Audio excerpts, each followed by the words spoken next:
I have a studio executive in my head too. And I think that that comes from all the studio films that I have written and worked on. And I have him in my head, and he tells me, you can't have three sex scenes. You can't have your dad be such a dick the whole film. You can't have your best friend say, you look tragic, bitch, in her first scene. It's unlikable. It's unlikable. It's unlikable. Too much sex. They're going to think she's trampy. And I have that guy in my head, and I think he helps me because at least I go, well, thank you for that, but I'm going to do it anyway. Filmmaker Magazine presents Back to One with Peter Rinaldi. Leah McKendrick wrote, directed, and stars in the new film, Scrambled. She sat down with me in cyberspace to talk about the work. Leah McKendrick, you can die now. I think everybody who is creative, everybody who has talent, needs to do this one thing that I demand of them, and then they can move on, kind of like quantum leap. They can then move on to the next life, and that is make a personal movie that is funny and smart. And once you do that, you can die. I've been waiting for this moment. I'm ready to You can now spend the rest of your life playing video games. I won't be, My God. and not feel guilty. Hell yes. This is all I wanted. I don't have to put on this makeup anymore. No, you're done. So done with it. I'm over it. You're done. I have deemed it the end. I mean, like if it wasn't smart, you'd still be on Earth here and have to keep going at it again. Okay, if it wasn't funny, you'd have to go at it again. Sure. If it wasn't personal, you'd have to go at it again. This is all I want. And on paper, I don't relate to this movie, right? But of course, when it's personal and it's smart and it's funny, of course I'm there crying. Yes.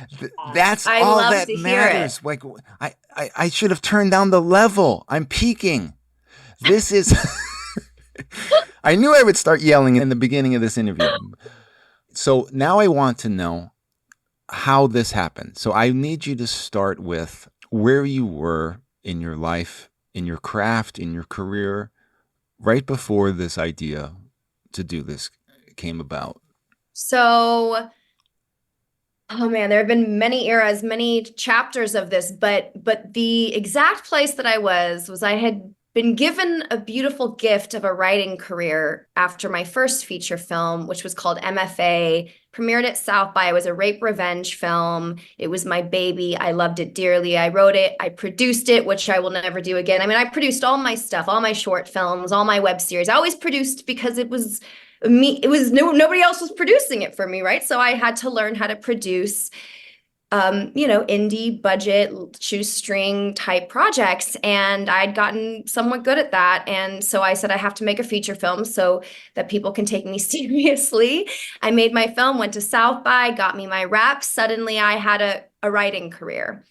And that was not something I anticipated. I didn't even have like literary reps, or I hadn't even attempted to get literary reps. I was just an actress that was to create vehicles for myself so that people could see what I was capable of. But also because so much of the work, I was playing like the dumb hooker a lot, the dumb sexy girl a lot. And I was like, I have more to say than this. I didn't come here and leave my family to just get topless all the time in movies.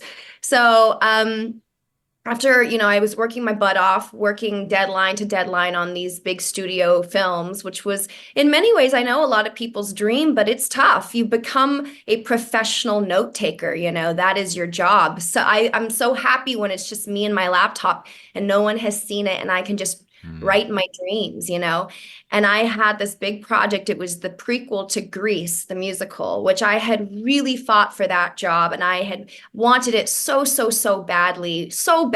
And it's kind of David and Goliath. I was really not an attractive candidate. They told me that. And they were like, you were not an attractive candidate for this position. But I wanted it the most. I do believe that I think I succeeded in getting it because I wanted it the baddest. And I ended up getting it. I was on it for 2.5 years, just deadline to deadline, and we were going to shoot it. We were hiring HODs, we were in casting, and I had also been hired by the same studio, Paramount, to direct my directorial debut, a script that I had also written, that I had fought for to be the director, and I had only done short films. And all in one day, I get the call, Paramount Players is gone, which was the part of the studio that was making my directorial debut. And Grease is dead, Summer Lovin', my film.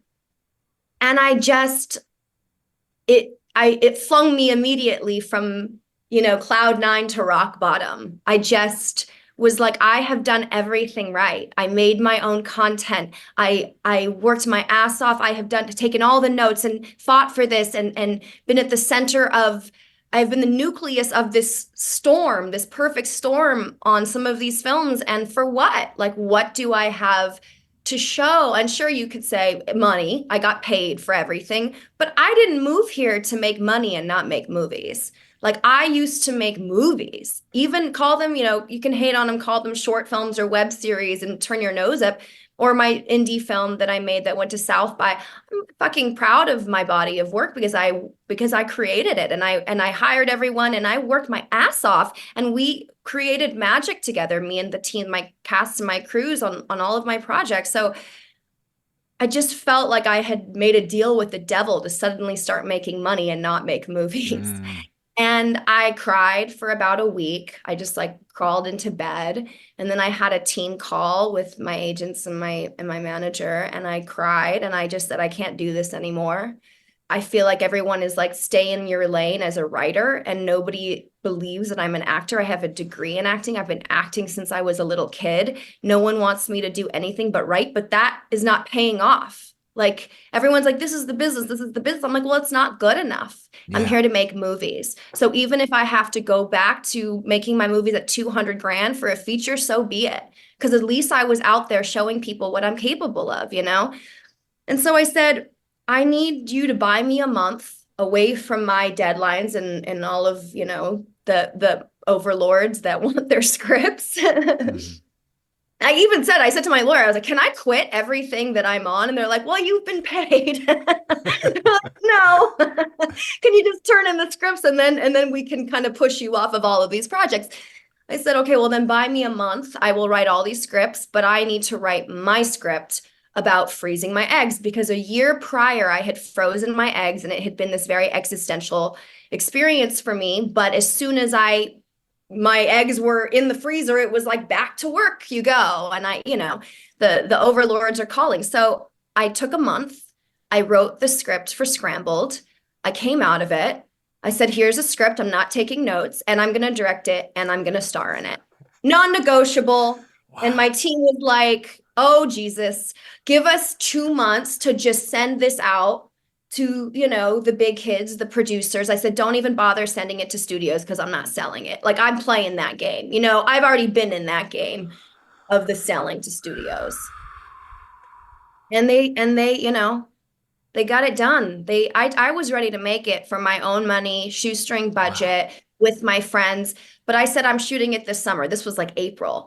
So as making a movie, you write it in a month and then you say, we're shooting it this summer, and I'm not taking notes, and I'm directing, first time director as a woman, and I'm starring, and I'm not a movie. I mean, it was just again, not an attractive package, but you become very brave at rock bottom, don't you? You don't really have much to lose, do you? Right. So I had grown quite headstrong in that moment.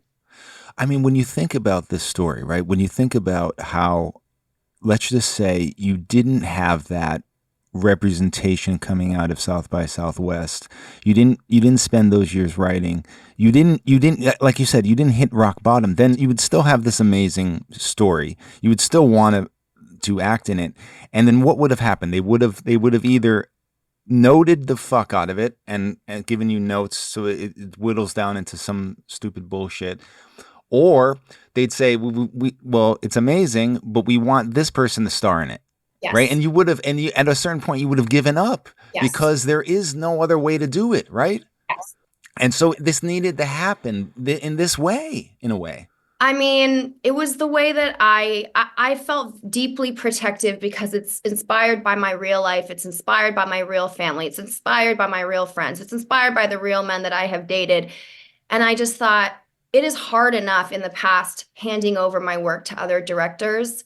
I have cried about it. I have gone kicking and screaming at, I have been there where I have handed off my baby. And isn't film about collaboration? And isn't that beautiful when a director comes in and has a vision and infuses their own life experiences into something? That is what makes film magical. But once in a while, you go, my vision is enough.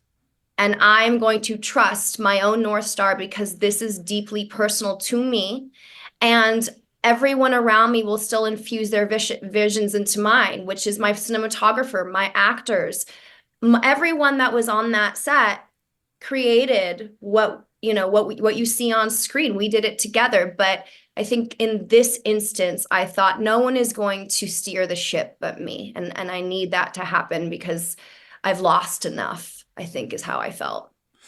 I'm fascinated by the idea that you could spend that much time writing for a studio and still spend this month writing this script, and me sitting there on my couch. I wish I saw this in the movie theater, but that's just the way it works sometimes, right? And I can get to a certain point in the movie and think, well, this is where it's going to go off the rails, because everything goes off the rails anymore because I'm a snob. And this is where third act is where it usually goes off the rails. And the third act comes in this, and it doesn't go off the rails. And by go off the rails, I mean go in the formula, and there's got to be like 7 different endings, it seems like, in movies now, because there's so many notes, Sure. so the idea that you can still have access to what I'm assuming is like your true self as a writer, and have written it in this month after kind of putting on the studio hat and getting all the notes for that stuff. Yeah. How did you have that clear lane of your own voice still? I felt my voice more in that moment than ever because, and people always ask me, how can you just cry on command? How is it? And I go, because when you are the director and the writer and the star of something, it is such high stakes as is. You are living in the most emotion. I can cry at any given moment on that set. I could cry because I'm already so, emotional. I've torn off my skin to make this movie. I have no skin. It's all right there on the surface. And so I felt the same way after they killed, my movies, that I felt so deeply in my feelings and so authentic. When you feel pain, it's like grief. When you've lost somebody, when you've gone through a breakup, you're crying. I mean, that's the most honest moment, that's why I'm a big crier. I just think there's something really cathartic and beautiful about being that honest about anything you're feeling. And that's why I love laughter as well, that, you can laugh in some of the darkest moments because every emotion is right there on the surface. So then the part happens where you have to cast this thing. And of course, that matters too. You could have a great script, but if the people aren't going to take this material and aren't going to land on the tone correctly, you know what I mean? Because now you're wearing all the hats for the first time. I mean, right? Because you haven't really directed a feature that you wrote. Right. And are in before. So you almost have to have this confidence in everyone else Yes. automatically. So was there any fights about the other castings, or did you all have control over that? And talk a little bit about how that process came out. I was really, really given a lot of power on this. I'm going to be honest. My producers at Megamix, there was no fighting with me about cast. Let me put it that way. They really just, same thing with my casting director, Lisa Zagoria, like, it's my vision. And they enabled that, and they facilitated that, and they supported that. And that's the dream, right? That's the dream that as a first-time director. But I think also everyone knew that this is like my story, and that I'm trying to create a heightened version of a real life story. So I think everyone kind of trusted, well, she knows what this needs to look like. So no one fought with me. There was no fighting. Everyone was supportive of me and my ideas. But I fought very hard. We fought very hard for the actors that we got. And you have to, because what you realize is Nellie is truly, she's in every scene. She's the star of this movie. So that means that a lot of the supporting characters, sometimes they only have one scene. Sometimes they only have a couple lines. Every person that is in this film, even if it's just a couple lines, is really important to me. They are all playing a very critical role in this journey. And so every single actor obviously was handpicked. Some of them auditioned, some of them I was a fan of their work and I wrote them love letters and begged. Sometimes I had worked with them in the past. Sometimes it was an actor that Lisa knew, being a casting director and knowing just all the incredible actors in this business and fight her pulling for them and saying, I think this actor is really capable, even though maybe they don't have it in their reel. But I sometimes I would say I don't think they're right for it. And she would have them audition and send me a tape to prove me wrong. And so a couple times I was like, you were right. And I was wrong. They are really, I think that they are perfect, actually. So sometimes, I just really liked an actor. And it wasn't exactly how I envisioned it initially, but I just thought this person is bringing a really cool new color and a fresh take. And I just like them. I like their vibe and I like their look and I like their energy. So I'm gonna take a chance on them. So, but I will be honest, you're not taking a lot of chances when you're the star. You can't gamble much in your cast because you go, I want to be the gamble. I'm the guinea pig in some ways because I have not directed and starred and written a feature film before. So I go, I want to be the least experienced on this set in some ways. And I want to surround myself with the most seasoned that I can get my hands on and that I can convince to do my movie. There is a way, I'm assuming, that people who work a lot, especially on comedies, especially for comedies for studios, they think, oh, I know what they want, and they go in and they deliver for like sitcoms or whatever, or they deliver for even like Saturday Night Live. It's a certain tone, and then you have to kind of. There's a point where maybe it's in the script, or maybe it's just you're leading by example, where you're like, nope, that's not the tone. I'm going for this, and then that has to be adjusted.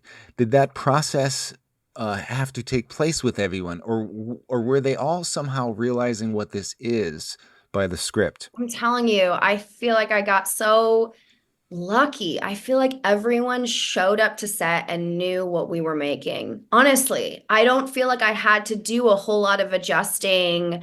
Once in a while we would have some conversation. We did a little bit of rehearsing. The family stuff was a little rehearsed, but I also tell them the script is a blueprint. You know your lines. Now let's toss it out and let's have fun and a lot of my favorite lines or moments in the film are improvised. I'm a big believer in, we shot with 2 cameras. All the family scenes were shot in one day at that table, and we had 2 cameras so that people could talk over each other, interrupt each other, because real families are listening to each other half the time, if that. They're talking, they're all in you're in your own kind of world. You're talking over. So I wanted to create that real dynamic of a little bit of, talking over each other, being a little rude, half listening, really quick pace. And normally, you can't step on each other's lines. And I don't think the best work comes from that, comes from my moments when as an actor, that I've been hired as an actor, and just how specific sometimes you got to hit your mark, and all of it can feel so inorganic. And I grew up in the theater, and in the theater, there's something really freeing about, sure, you have your blocking, but you're finding new stuff every night, and every night is its own living organism. And I wanted to try to mimic that as much as possible in my film by saying, we've all read the script, you know what your role is. If you have any questions, let's talk about it. I'll give you little, clues as to what I think this role, what I think that this person thinks and feels and where they come. Usually I would just kind of give them the inspiration of where the role came from and who this person was to me. And then it becomes something completely different in their hands. And that's beautiful. But I just don't believe, I'm not Aaron Sorkin, and you don't need to be word perfect in my films. And I think it's better that way. Yeah. I get you. At a certain point, were you ever realizing all of these hats and the idea that this is my personal story. Was it overwhelming? Like the idea that you have to, like you're saying, you're in every scene. There's a point where you have to take off all the hats except the actor hat, and that is what you have to deliver. Yeah. And there's a lot of different kinds of scenes in this movie. It's not just a straight out and out comedy. And you have no one directing you. Tell me about that experience of being out there without a lifeline in a way. Yeah. I'm not gonna lie, the first week was pretty terrifying. You feel that you're out in the ocean without, a vest, right? And you're treading water and you're going, they're gonna find me out, that I don't know what I'm doing. I kind of know what I'm doing. I know what my film is. I know what my film is, but I don't know if I'm doing the thing, because I'm watching everyone, all my scene partners. I'm not moving on until they have it, and they have it. So I know that my actors have it, but I don't know if I have it because I have no time to review the footage. If I reviewed the footage, we would never make our days. So a lot of times I'm just moving on and going, I don't fucking know what I got. I don't know what I did. So I called up Jonathan Levine, my producer, who's a very esteemed, celebrated director himself. He did 50-50. He did, he's a big deal. And I said, Jonathan, I was on set. I don't know, like, I know my actors are getting it, but I'm panicked because my AD is in my ear and I'm trying to make my days and I'm feeling it in my heart, but I don't know if it's translating to screen, and I'm panicked about it. And he said, Leah, just go again. Just, what takes so long, what eats up the day is setting up new shots. It's not going to eat up the day to just not cut, going again. Just start over and make sure, instead of just forcing yourself to do everything in 2 takes, get a 3rd take, get a 4th take. Don't ask for permission. It's your set. Just get more takes in doubt. And I thought, oh, I can do that. I can do that. Right. Okay. I can do that. Because I was like performing directing, where I thought, and I also thought that if I wasn't able to get it in 2 takes, I was maybe a bad actor, or maybe people would lose faith in me if I was needing more takes. And then the thing that freed me up to just get more takes. And then also the other thing that really was my saving grace was every night I would come home, all the footage would be uploaded digitally every day. As it was happening, it was being uploaded. Wow. So I could watch my footage until I fell asleep. And I would just watch not every take, but I would just watch my stuff, because I was able to watch my actors when I'm working with my actors. I know, but my own stuff. And then I would go, oh no, it's translating. It's there. It's happening. It's real for me. And I think it's translating. And then I just started to relax into it. But that first week was really scary because you can't watch yourself, and everyone's just trusting you, and you might be really shitting the bed, and no one's going to tell you that. So, until it smells, until it really smells, no one is telling you. And also another thing is, like, you're so afraid to ask because you think that if you ask, was that good? Do I have it? That they'll either lie to you and say, yeah, you were so good, or they'll hurt your feelings. Right. And say, so you're just terrified of asking. Or they'll start to think, oh, she's not the captain anymore. She's asking us. She doesn't know what she's doing. Yeah. And so, all of that plagued me the first week for sure. But I think I was helped by that conversation with Jonathan. I was helped by watching my footage every night and gaining confidence through getting to observe myself and see how it was translating.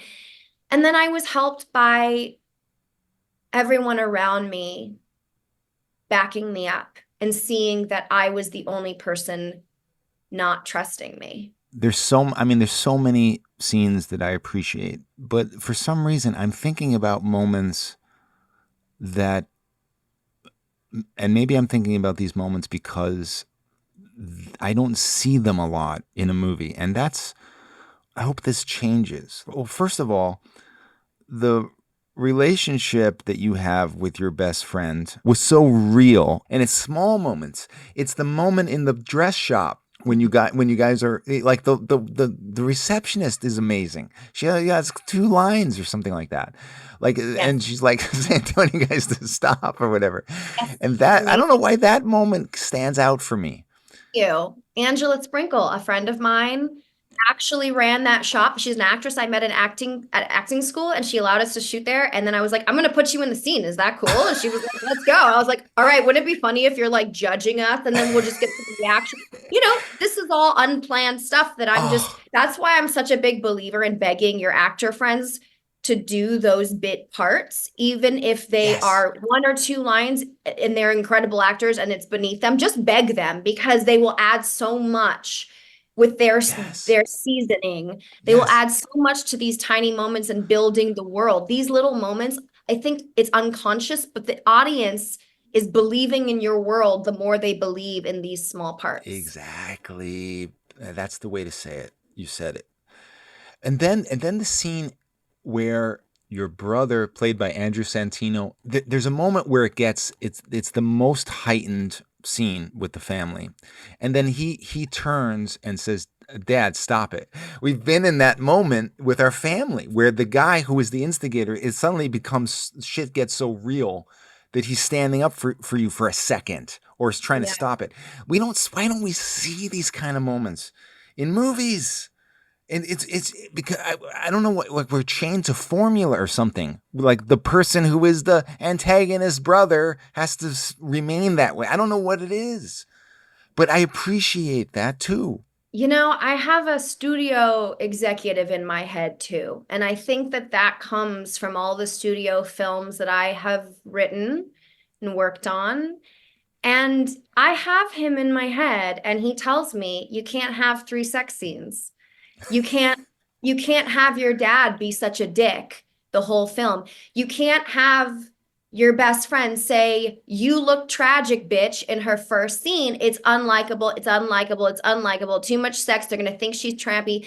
And I have that guy in my head, and I think he helps me because at least I go, well, thank you for that, but I'm going to do it anyway because no studio has paid me to do this, and that is by design, and I'm going to make it the way that I want to make it. And there's a reason that I have, there's a reason it's not a Netflix movie and that I'm not, sitting here in development for 3 years because I'm fiercely loyal to my voice on this one. And I have to be. And I will say I've worked with some incredible executives. All of my executives that I'm working with now, I absolutely love. I think they're so smart and they push me and they make me better. But I wouldn't say that that's always the case. And I would say that I think a lot of people can be afraid. You want to make money, everyone's job, it's a business at the end of the day. And there's a reason why some films just feel middle of the road. And anytime people blame that on the writer or they're like, oh, this writer, this director, I go, you have no idea what probably happened behind the scenes and all the millions of drafts and the demands and what the writer might have fought for to keep in. It was so funny on Grease. There was a masturbation scene for Sandy. It wasn't graphic. It was one of those like Rocky horror, like, is this actually happening? And they kept telling me to take it out. It's really innocent. It's during a song, but it's the summer. It's the summer that she's discovering her sexuality, her womanhood. She's falling in love for the first time. She's 16 years old. And I said, no, I'm not taking it out. This is why you hired me. This is literally why I'm here. I'm a feminist female writer. You're telling me she can't have sex because we know she's a virgin at the beginning of Grease. You're telling me she's never touched herself. What is she doing? Just what are we here? What are we doing here? And they kind of went, everyone, the studio, the producers were like, okay, okay. Even my director was like, they want you to take it out. I was like, no, Brett, I'm not taking it out. I will die on this hill. This is why you hired me. I came here to bring the real shit, to infuse it with some real romance, some real sexuality. This movie is about sex. Grease is about sex. Why are we so puritanical all of a sudden? 1979, they were having cooler, edgier shit Yep. than the movie that you guys want me to make. I mean, I just kind of, anyway, I was very supported. Paramount had my back. My producers had my back. My director really had my back. But that was one of those instances where I just went, if I said yes to every note, it becomes alphabet soup. I don't Right. know what we're making anymore. It has Right. no North Star. It's a Frankenstein's monster and it has no heart. So I do feel like in many ways, my training as a studio writer has taught me to be able to delineate what is my North Star and what is theirs. And how far am I willing to push my script before I don't believe in it? And I have to put my foot down at that moment, no matter who's in the room. I have to say, I'm not going to do that. And here's why. And I think that's really what the hard part about being a writer is that I get activated, I get protective, and I will win the argument most times if I can give you a really good reason why we can't take that out, or, that it's integral to the character's story, that it's an arc. You don't like him at first, but I promise you it will pay off in the end. Just give me some patience with this character. People want to be tested. Audiences are smart. They don't need to like everyone every second of the journey. I don't like myself every second of the journey. Right. Yes. I get Yes. heated when I talk about this stuff. Hey, I love this, and I'm with you. So when this goes and then you see it in front of an audience, was that the first time? Was that South by Southwest? Yeah, that was the And first time. so that must have been, we'll talk about that. That must have been amazing to see this with an audience. It was a fever dream. It was really scary. It was really scary. I'm not gonna lie. I know that a lot of people dream of going to South by and stuff, and I absolutely love South by. South by has had my back, but wow, I think, a lot of people ask me, oh, how did you get so raw? How did you get so brave? And the truth is, again, I was coming from a rock bottom place. This was not a big set. I had everybody that was there belonged there. I wanted there. I felt very brave. And then once you watch the footage and you realize that this isn't an art project and film is meant to be experienced and shared by the world, audiences around the world, hopefully, that's when it hit me. Oh my God, what have I done? Couldn't I have put on a little more clothes, a little more makeup? I need so many F-bombs, so much dry. I kind of just went for it. But then sharing it was a really, oh wow, vulnerable, terrifying, and ultimately deeply moving, deeply affirming experience, for sure. In the beginning, I said, you're able to die now. You're able to move on. I didn't say you're able to die now when you hit $100 million, right? You don't need to do anything. The movie is out in the world. That's it. You move on. You can die, play video games, take makeup off, shave your head. That's why I want everyone to shave their head. But, of course, that's my rules. That's my thing. I believe that word of mouth on this is going to be huge. And I guess what I want to know now, though, is a very scary question for me. You took a gamble on this. People took a gamble on it with you. You were a hard ass about it. You told people what you wanted. You made it, and it is a success, meaning the product works. It's amazing. So I'm assuming now all these doors are open for you as a writer, director, and actress. Please tell me that's true. Yeah, I mean, for sure. And I will say, look, that's so nice of you to call it a success. I don't feel like a success. It's a business, and it's really scary for me to have a movie in so many theaters, to be up against Argyle and to be, with Superman and Dua Lipa. And it's not that we're against each other, but we both opened on the same day, and, that's the big, behemoth. And there's a part, I don't read reviews. I don't look at box office. Everyone is telling me at my studio that this is a film that it's a marathon with a film this size, that it's not a opening box office type of film where, it's got to make, 50 million. It's just not going to happen that way. And it is a word of mouth film, and that they believe in it. But it is really scary for the exact reasons that you said, that so many people took a gamble on me, that I so badly want to prove that they were right to have done that it wasn't a loss for them, that women, first-time female directors can pull some shit off, and that we don't just belong on streaming, that maybe putting us in theaters will pay off as well. But it's really scary because in some ways I feel like the canary down the coal mine, I sometimes feel like maybe they shouldn't have taken such a gamble on me. It's really scary. It's really scary. I'm telling you, I was far braver when I was headed into battle to make the film. And now that the film is made and it's out there, I feel like a little bunny rabbit, really vulnerable and emotional. But I will say the beauty of it is that when you believe in yourself in such a way that you have said, I'm going to direct myself and I'm going to direct my own script and I'm not going to hand it over to Emma Stone or whatever cool director. I'm going to do it all myself. Even before the movie came out, it was like the reaction from the town was like, well, then let's give her work. Let's give her more directing jobs. Let's give her this. Let's give her this. And it has been so rewarding and incredible and the dream, but I have made the decision that I don't want to direct other people's scripts, that I'm a big believer that people should direct their own scripts and that they shouldn't tell us to stay in our lanes, that actors should act in their own films, that actors should direct, that actors should write, I'm very, very, very deeply respectful of writers and novelists. They're always trying to get me to adapt books, which is beautiful, but I think that novelists should adapt their own. It's not rocket science. They're incredible. They've written an entire book. They could write a script. I'm really set on building my own dreams because I feel like I have spent several years building the dreams of Hollywood's dreams. And I just don't know that it has paid off for me in the way that Scrambled has.